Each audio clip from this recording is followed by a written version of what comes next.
작은 헌신이 하나님을 감동케 합니다.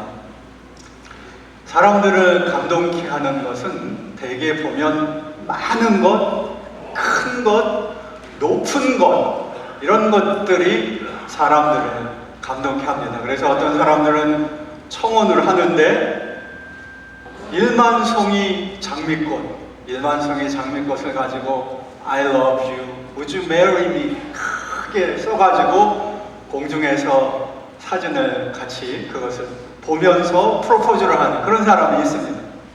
또 최근에는 어떤 유명한 영화배우가 자기 남편을 사랑하는 그 사랑을 보여주기 위해서 남편에게 생일날 선물을 줬는데 비행기를 선물했다는 그런 얘기를 들어본 적이 있습니다. 감동받았을 것입니다. 많은 것이기 때문에, 큰 것이기 때문에. 그러나 하나님은 무엇에 감동하실까요? 주님의 모습을 볼진데 주님은 결코 큰 것에 감동받지 않으십니다. 화려한 것에 감동받지도 않으세요. 많은 것에, 위대한 것에 놀라거나 감동받지 않으십니다. 천하만국의 영광과 권세를 주겠다고 마귀가 유혹해도 눈 하나 아무런 거기에 대한 관심을 보이지 않으셨습니다. 오늘 읽은 말씀 다음에 보면 제자들이 성전을 바라보면서 저 화려한 성전을 보십시오. 얼마나 멋있습니까? 그렇게 얘기했지만 그 화려함에 결코 감동받지 않으셨습니다. 오히려 성전 안에 있어야 할 것들 바로 있는가? 그런 것들에 주님의 관심은 언제나 함께 하셨습니다. 주님은 무엇에 감동을 받으셨던가? 성경을 보면은 주님은 작은 사람들의 좋은 헌신들, 작은 사람들의 온전한 헌신에 감동을 받고 놀라셨다는 표현들을 많이 합니다. 13년 동안 혈루병을 걸려서 혼자 끙끙 앓지만 그러나 내가 주님의 옷자락만 잡아도 틀림없이 날 것이라는 확신을 가지고 주님의 옷자락을 잡았던 여인의 믿음에 주님은 감동받으셨어요. 이방 여인 스로보니게 여인이었지만 심지어는 예수님께서도 내가 이스라엘의 잃어버린 어린 양 외에는 보냄을 받지 않았다고, 자녀의 것을 취하여 개에게 줌이 마땅치 않다고 상당히 충격적으로 받아들여지는 발언을 했음에도 불구하고 옳소이다. 그렇지만 때로는 개들도 자녀의 상에서 떨어지는 부스러기를 먹지 아니합니까? 나는 주님의 부스러기 은혜만으로도 족합니다 라고 주님을 놓지 않았던 그런 여인의 믿음에 주님은 감동을 받으셨습니다. 주님은 작은 자들에게 감동을 받으시는 분입니다. 그런 의미에서 우리가 낙심해야 할 이유가 전혀 없습니다. 우리가 무슨 위대한 것으로 주님을 감동케 할 수 있겠습니까? 무슨 많은 것으로 주님을 감동케 할 수 있겠습니까? 우리는 다 평범한 사람들이고 혹은 작은 사람들에 불과한 존재들입니다.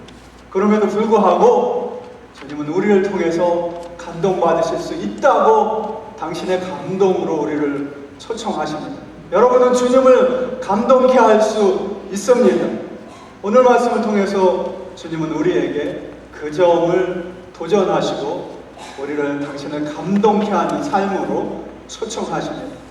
오늘 말씀에서 주님은 아주 작은 것에 감동받으시고 그 작은 것을 칭찬하시는 그런 모습을 볼 수 있습니다.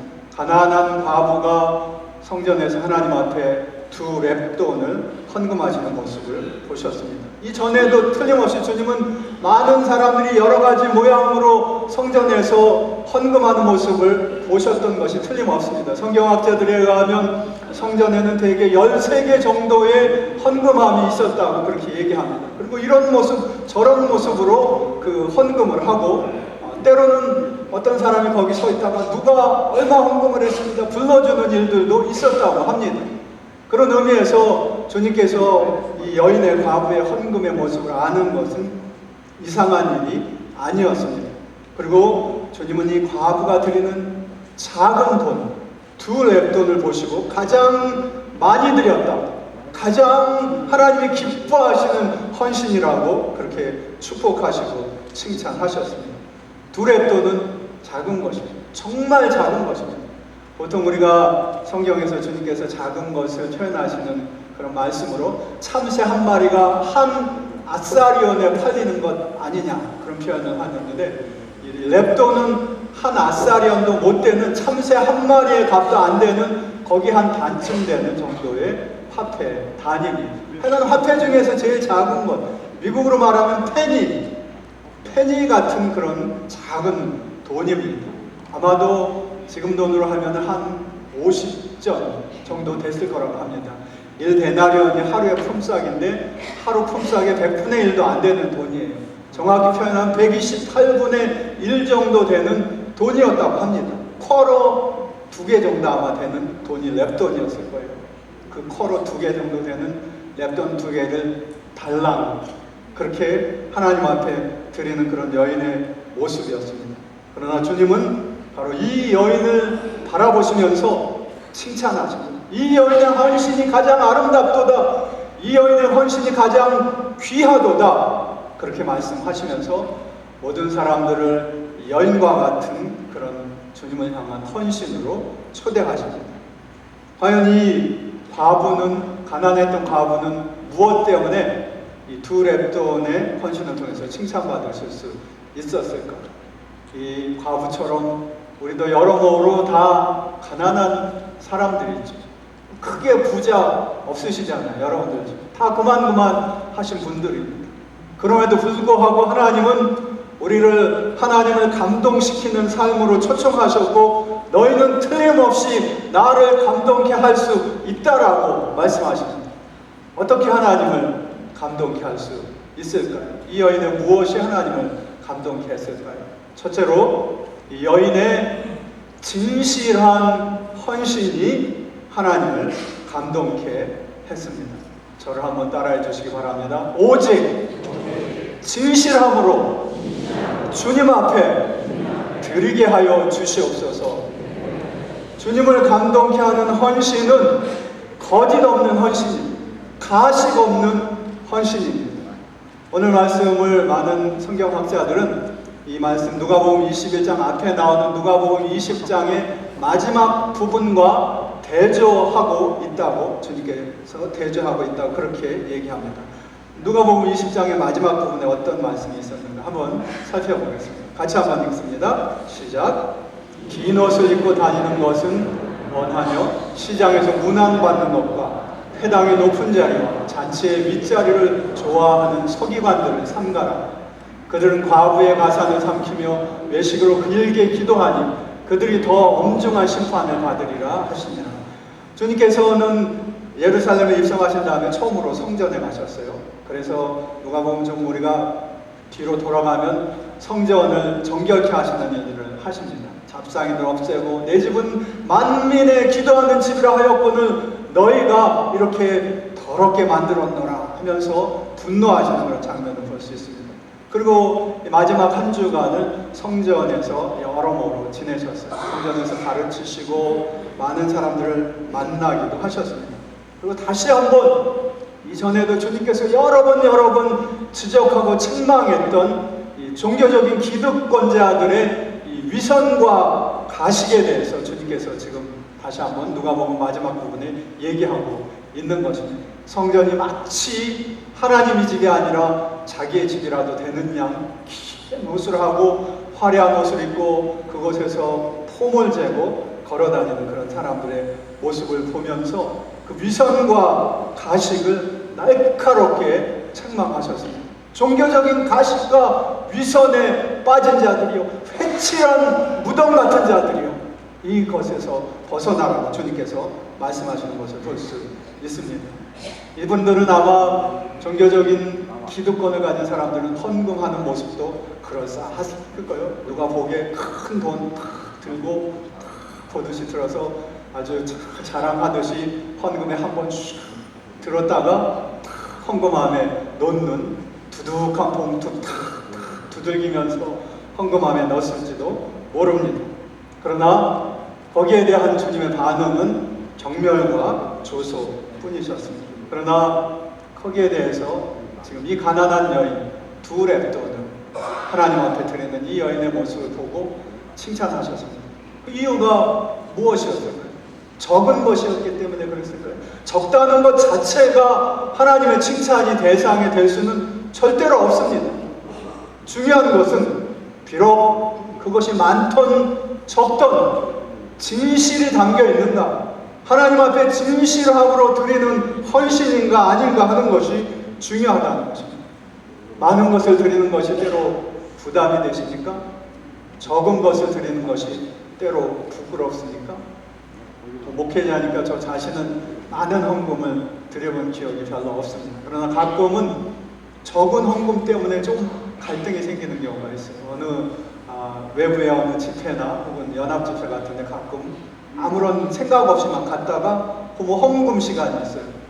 어이구 하고 막 주머니를 뒤져보면 그냥 딸랑 1불짜리 하나 정도가 이게 손에 집히는데 내야 하나 꺼내서 아니 그냥 눈 딱 감고 넘어가야 하나 그런 순간이 틀림없이 있습니다. 인간의 가식면이 있다는 거예요. 그러나 이 여인은 그런 것에 관심이 없었어요.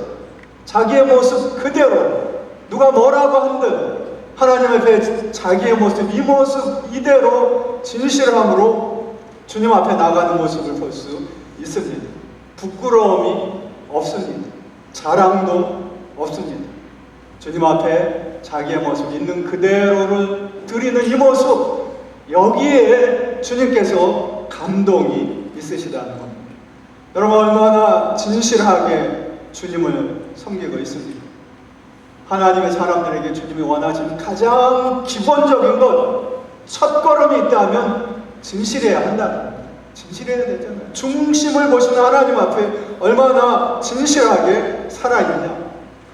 진실, 이것이 가장 중요한 헌신의 원리입니다. 그런 의미에서 어떤 분들이 이런 얘기를 해요.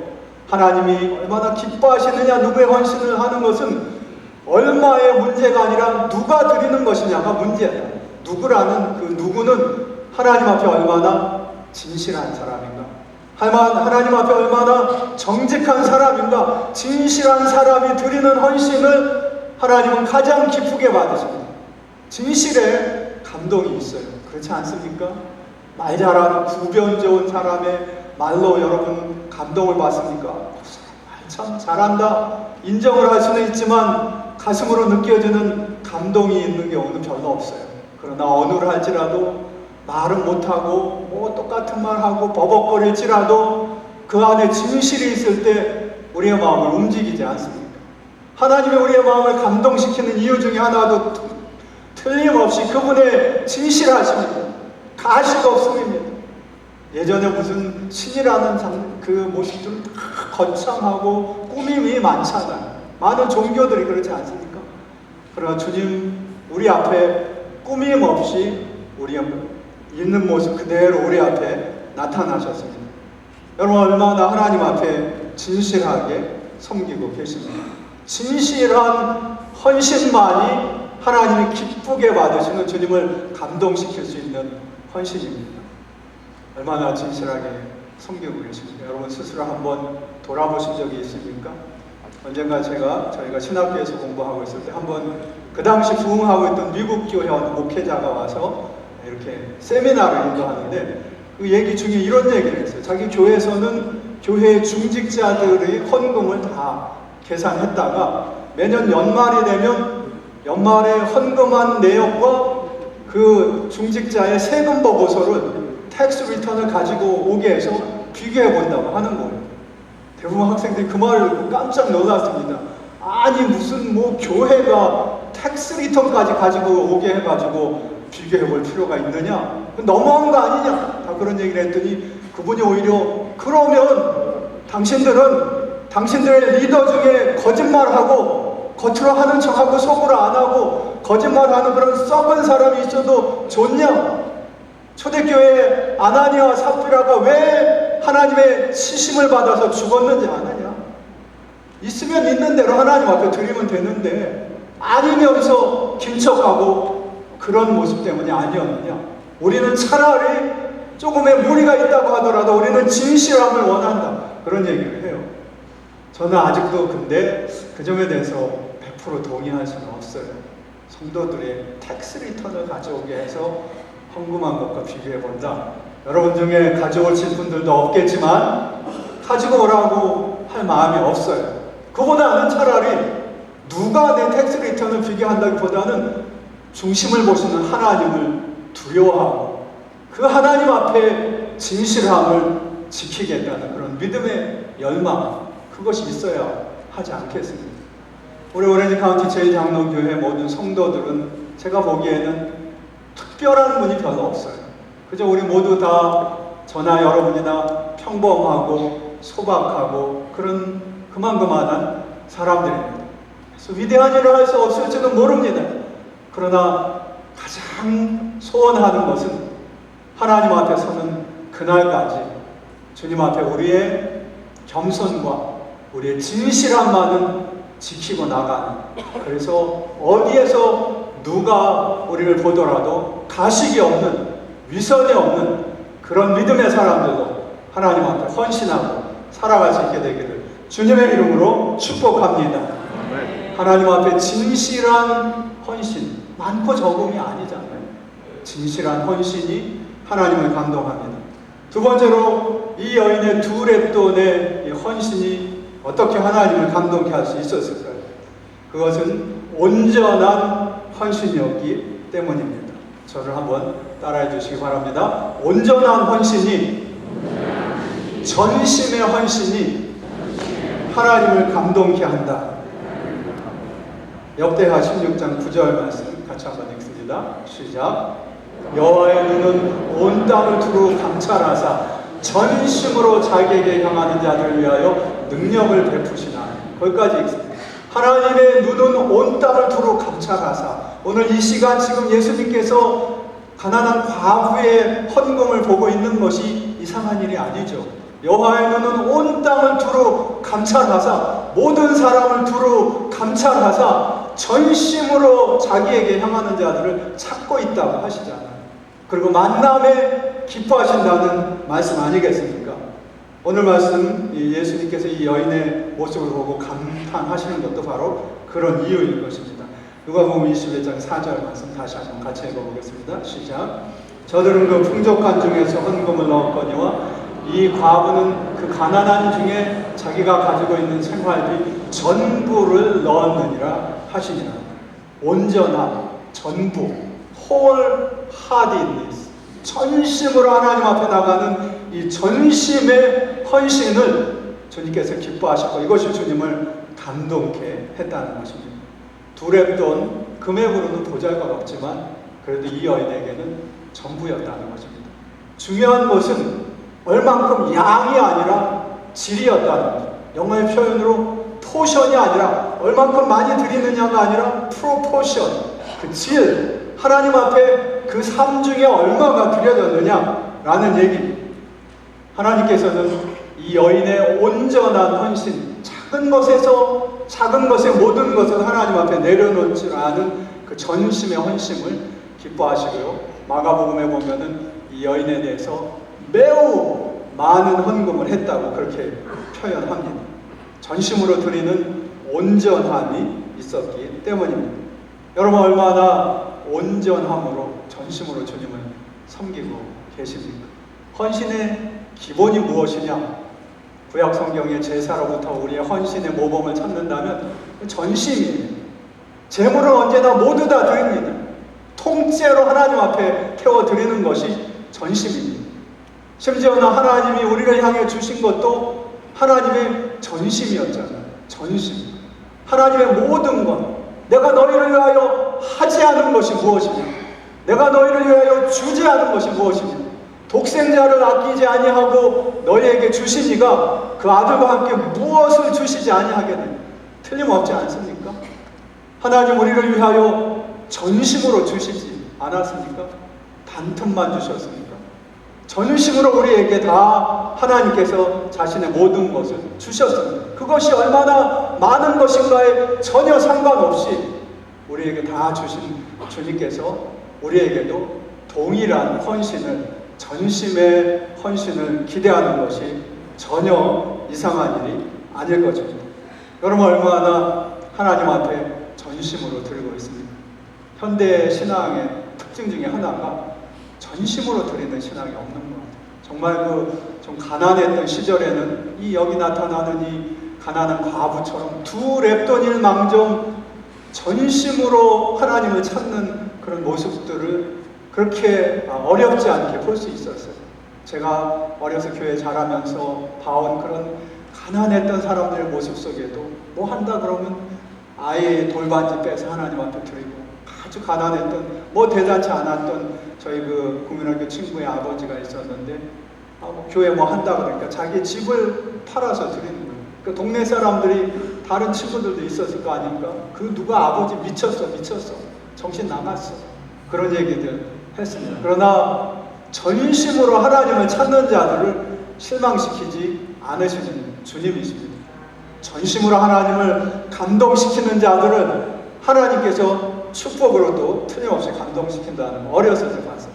그 친구인데, 제 친구인데 국민학교 동창인데 그래가지고 한동안은 집도 없이 막 어렵게 사는데요, 하나님께서 그 집안에 좋은 며느리를 보내주시고, 천사 같은 얼마나 좋은 며느리인지 그 집안에 많은 재물이 불게 할 뿐만 아니라 시아버지를 너무너무 극진하게 모신다는 소문이 몇 년 지나지 않아서 온 동네에 파다하게 났습니다. 어린 마음에도 하나님 틀림없는 분이구나, 전심으로 자기를 찾는 사람들에게 하나님 또한 넘치도록 부어주시는구나 하는 것을 알았습니다.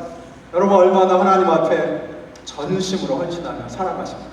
여러분의 삶을 전적으로 주님 앞에 맡기면서 살아가고 계십니까? 전심으로 맡기는 거 말은 좋은데 그렇게 말처럼 쉬운 일입니까? 라고 묻는 분들도 혹시 있으리라고 생각합니다. 전심으로 주님 앞에 드리는 것 어려운 일일까요? 제가 보기에는 어려운 일이라면, 불가능한 일이라면 하나님은 우리에게 요구하시지 않았을 것입니다. 그러나 틀림없이 가능한 일이에요. 단 우리가 일상적으로 안 하기 때문에 그게 극단적인 모습으로 보입니다. 우리의 삶에 전심으로 우리가 의지하지 않으면 안 되는 일이 얼마나 많은지 모릅니다. 예를 들면 비행기를 타고 어디를 간다고 하십시오. 비행기 타면 여러분 전심으로 맡기지 않고 비행기 탈 수 있습니까? 죽든지 살든지 여러분의 손은 그 비행기의 조종사에게 달려있는 건 아니겠습니까? 전적으로 맡길 수밖에 없습니다. 혹 여러분의 무슨 몸에 질병이 있어서 의사를 찾는다고 하면 가장 기본적인 것은 전적으로 그 의사를 신뢰하는 겁니다.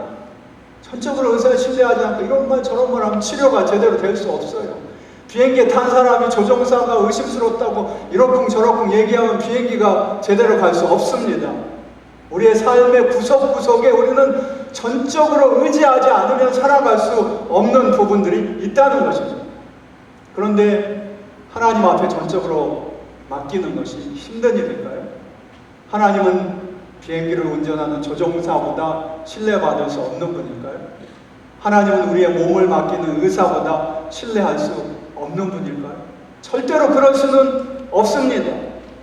우리의 모든 것을 아시는 주님, 우리를 위하여 자기의 모든 것을 아낌없이 주시는 주님, 우리의 소망, 우리의 미래, 우리의 생명, 우리의 영원하신 사랑의 대상이신 그 주님 앞에 우리의 전적인 삶을 내려놓지 못한다는 것은 불신앙의 또 다른 모습일 것입니다.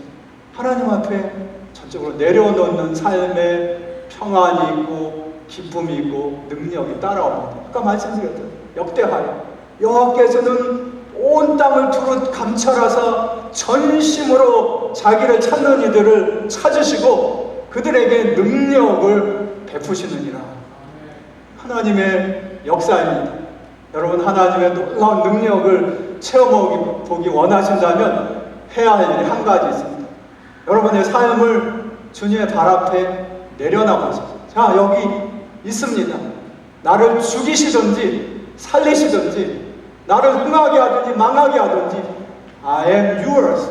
나는 주님의 것입니다라고 주님의 발에 내려놓으십시오. 그때부터 하나님의 능력을 체험하게 될 것입니다. 하나님을 감동시키는 전심의 헌신이 있게 되기를 주님의 이름으로 축복합니다. 그리고 전심으로 자기를 찾는 자들에게 주시는 하나님의 능력을 체험하시기를 주님의 이름으로 축복합니다. 마지막으로 여인의 헌신이 주님을 감동시켰던 이유 중에 하나는 이 여인의 헌신의 바탕에는 주님에 대한 철저한 신뢰가 있었기 때문입니다. 두 렙돈은 틀림없이 큰 돈이 아니었습니다. 그러나 이 여인에게 있어서는 전부였고, 그것도 오늘 말씀을 보면 이 여인에게 있어서는 그것은 생활비였어요. 마지막 먹고 사는데 써야 할 생계비였다는 것입니다.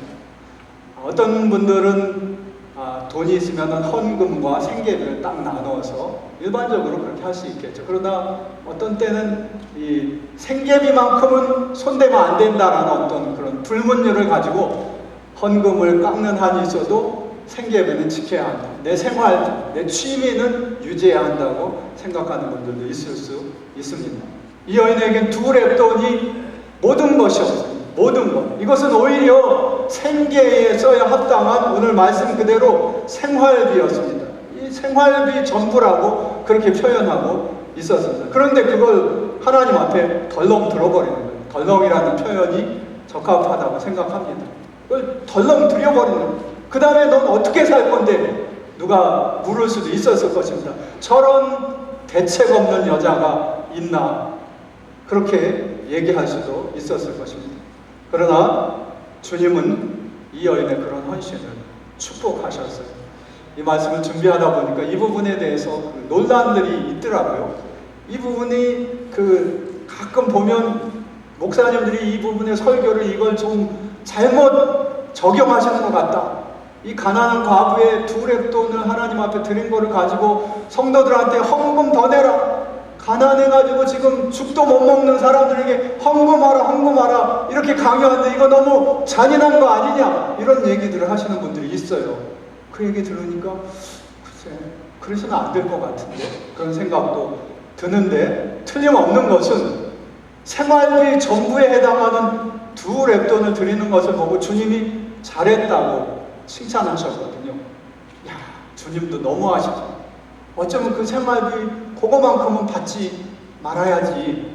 헌금을 한다고 해도 야야야 이건 너 저녁 오늘 가서 끓여 먹어야지. 이걸 헌금하면 어떡해.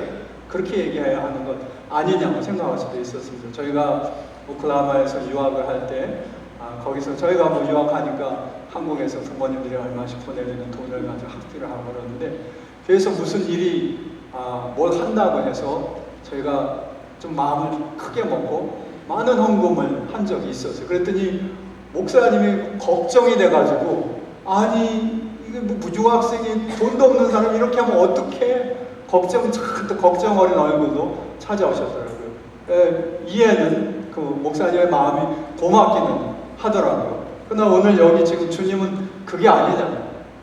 주님은 이토록 잔인하신 분일까요? 마지막 두 렙돈밖에 없는 그 가난한 과부의 생활비를 내놔라 할 정도로 그런 분이실까요? 그렇지는 않잖아요. 절대로. 상한 갈대를 꺾지 아니하시고 꺼져가는 등불도 끄지 아니하시고, 그분이 주님 아니시겠어요? 빈들에서 수많은 사람들이 다 배고파 있을 때 제자들은 저들을 다 보내십시오 그렇게 얘기할 때 주님은 안 된다. 저들이 이곳에 있으므로 줄인 지가 며칠이나 됐는데 먹여보내야 된다. 누구보다도 배고픈 서름을 아시는 주님이시고 이해하시는 주님이 이것을, 이 과부의 두 렙돈을 마지막 생활비를 덜렁 던져버리는 것을 칭찬하시는 이유가 무엇이었을까? 틀림없습니다. 그 이유는 내 삶의 마지막 줄까지, 내 인생의 마지막 끈까지, 내가 기대할 수 있는 최후의 보루까지 난 주님 당신에게 던져버립니다. 주님을 신뢰하고 던져버리는 그런 가난한 여인의 모습이 있었기 때문입니다. 주님을 향한 그런 신뢰를 주님은 틀림없이 기뻐받으시고 감동받으셨으면 틀림없습니다. 렙돈이 어떻게 생겼는지 아십니까? 이 렙돈의 모습에 여인의 마치 믿음 같은 그런 부분이 있다고 성경학자들은 얘기합니다. 이렇게 생겼습니다. 아주 페니만큼 작은 건데 부리로 만든 겁니다. 1.5cm예요. 사진에 크게 보이지만 그런데 이 렙돈은 지금 성전에 드리는 세금 아닙니까? 그러니까 다른 로마의 돈처럼 우상, 황제의 얼굴이나 이런 것이 없습니다. 이 나름 어떤 신앙적으로 받아들일 수 있는 그런 모습이 있다는 건데, 앞면에는 보시다시피 그리스 상징인데, 그리스의 상징인데, 앞면에는 배의 키가 그려져 있습니다. 뒷면에는 여호야단이라는 그 히브리 글자가 보이시죠? 그리고 가운데 태양 같은 게 이렇게 동그란 모습으로 그려져 있습니다. 언뜻 깊이 생각하지 마시고, 이게 무슨 생각이 듭니까? 이걸 보면은 내 인생의 키가 어디에 있는가? 내 인생의 태양이 무엇인가? 내 생명을 지키고 운행하시는 그 힘이 어디에 있는가를 생각해 하는 것들 아니겠습니까? 아마 이 두 렙돈을 쥐고 있던 그 여인, 이 두 렙돈을 보면서 다시 한번 생각하지 않았을까 싶습니다. 내 인생의 방향을 정하고 나를 이끌고 가시는 것이 무엇인가? 이 두 렙돈인가? 이 구리 돈인가? 내 인생의 태양이 어디에 있는가? 내가 내 손에 쥐고 있는 이 두 렙돈인가? 아니면 두 렙돈보다 더 큰 무엇인가? 데나리온인가? 달란트인가? 수백만 달란가? 절대로 그것일 수는 없다라는 게 이 가난한 여인의 고백이라는 것입니다. 내 인생의 키는 오직 주님 한 분, 내 인생의 태양도 오직 주님 한 분, 나는 그 주님 한 분에게 내 인생의 마지막 끈을 놓아 버리겠다. 그 주님께 던져버리는 것이고, 그 모습이 주님을 신뢰하고 의지하는 그 모습이 주님을 감동케 하지 않을 수 없었다는 것입니다. 너희는 먼저 그 나라와 그의 의를 구하라. 그리하면 이 모든 것을 너에게 더하시리라. 말씀하신 대로 주님께서 이 여인을 붙들어 주셨을 것으로 믿습니다. 성경에 나와 있지 않죠. 그러나 두 렙돈을 던져버린 이 가난한 과부는 그날 밤 쫄쫄 굶으면서 괜히 그랬다, 그렇게 잤을까요? 아니면 어떤 식으로든 하나님의 섭리 가운데 하나님의 은혜를 체험하는 자리에 들어갔을까요? 틀림없이 하나님의 약속에 의하면은 후자였을 것임이 틀림없습니다. 이 믿음이, 주님을 향한 신뢰가 하나님을 감동케 했습니다. 나의 내일은 물론 나의 오늘까지도 주님 앞에 맡깁니다. 내 마지막 인생의 보루를 아낌없이 주님의 손에 내려놓는 그 모습에 주님의 감동이 있으셨다는 것입니다. 여러분 어떻게 살아가고 계십니까? 무엇을 믿고 내일을 향하여 걸어나가시겠습니까? 틀림없습니다. 우리가 믿을 것은 딸랑거리는 동전 아닙니다. 두둑해 보이는 통장도 아닙니다. 적금도 아닙니다. 보험도 아닙니다. 우리가 신뢰할 것은 우리의 인생의 방향타를 쥐고 계시는 주님 한 분뿐임을 고백해야 합니다. 우리 인생의 태양은 오직 주님 한 분뿐임, 영원하신 주님뿐임을 고백할 수 있어야 합니다. 이게 주님을 감동시키는 것입니다. 여러분 모두 다 이와 같은 믿음으로 주님을 감동케 하고 감동받으신 주님이 주시는 풍성함, 채우심을 체험하게 되기를 주의 이름으로 축복합니다. 결론을 맺습니다. 여러분 얼마나 하나님을 감동시키면서 살아오셨습니까? 제가 가끔 혼자 생각을 해보거든요. 하나님의 은혜를 이렇게 많이 받으며 살아가는데 난 도대체 주님을 위해서 뭘 했는가? 아무리 머리를 생각을 해봐도 떠오르는 것이 별로 없어요. 너무 미미한 것들 뿐만 밖에 없더라고요. 그래서 참 낙심할 때가 많은데 우리 대부분이 그런 삶이 아닐까 싶습니다. 소시민적인 평범한 삶. 그러나 하나님 그렇게 작은 자들의 두 렙돈에 감동하신다고 말씀하십니다. 다만 진실할 수 있겠느냐? 너의 모습, 그 모습 그대로 나에게 나올 수 있겠느냐? 위선과 가식 없이 하나님 앞에 내 모든 모습을, 모든 것을, 온전한 마음을 내게 줄 수 있겠느냐? 그리고 오늘은 물론이고 내일도 그리고 영원토록 나만을 신뢰하면서 내 인생의 길을 나에게 맡기고 나올 수 있겠느냐? 주님께서는 이것을 우리에게 질문하십니다. 여러분 모두에게 주님의 이런 질문에 예라고 대답하시면서 용감하게 주님을 의지하며 살아가는 축복이 함께 하시기를 주님의 이름으로 축원드립니다. 기도하겠습니다.